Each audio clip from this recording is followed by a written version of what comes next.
Welcome back to the Banker's View from IMF series for 2023, filmed here on location at the IMF and World Bank meetings in Marrakesh in Morocco.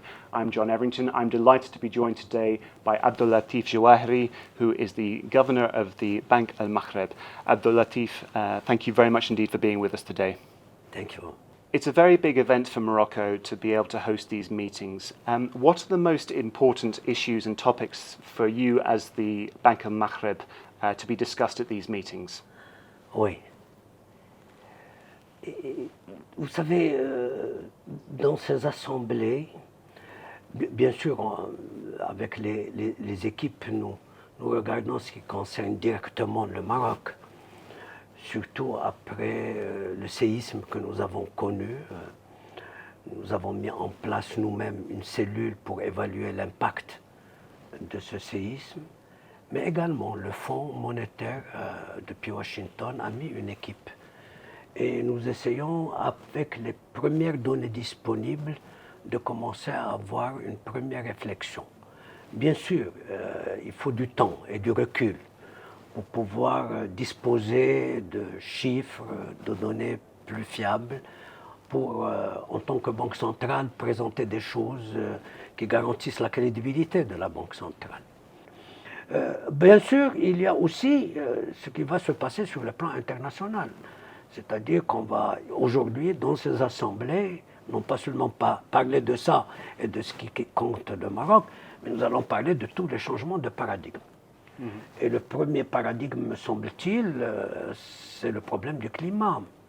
Le secrétaire général des Nations Unies a utilisé une formule qui me paraît très belle. Il a dit « nous avons ouvert les portes de l'enfer ». Moi, dans la journée introductive aux assemblées, j'ai dit qu'il faut qu'on ferme le plus vite possible ces portes de l'enfer.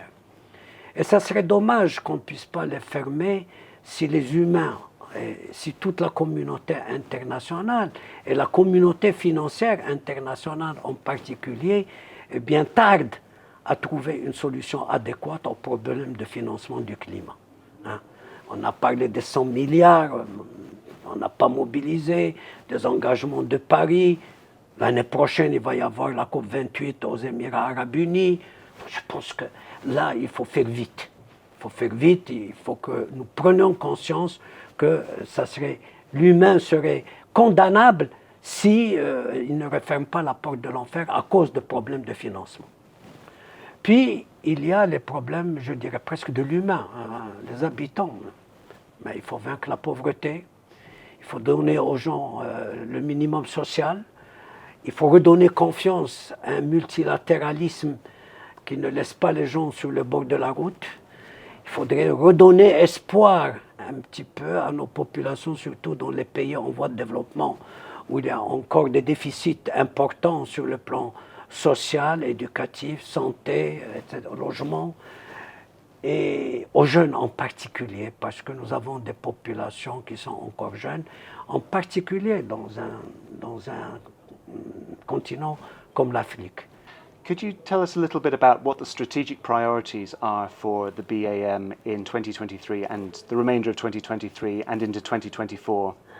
Écoutez, je vais vous dire, en tant que banque centrale, d'abord comme toutes les banques centrales, nous voulons revenir rapidement à des taux d'inflation qui sont acceptables. Parce que nous estimons qu'une inflation avec des chiffres aussi importants, d'abord affecte le pouvoir d'achat des populations, ce qui est socialement et économiquement pas viable, mais aussi le coût pour les entreprises. Et donc, ce que nous disons, nous, en tant que Banque centrale, qui ont donc par nos statuts la responsabilité d'assurer la stabilité des prix et la stabilité financière de façon plus globale, eh bien, de pouvoir agir le plus vite possible pour pouvoir ramener l'inflation dans les objectifs de stabilité que la Banque centrale eh bien, a établis. Je crois que c'est ça la priorité à laquelle nous travaillons.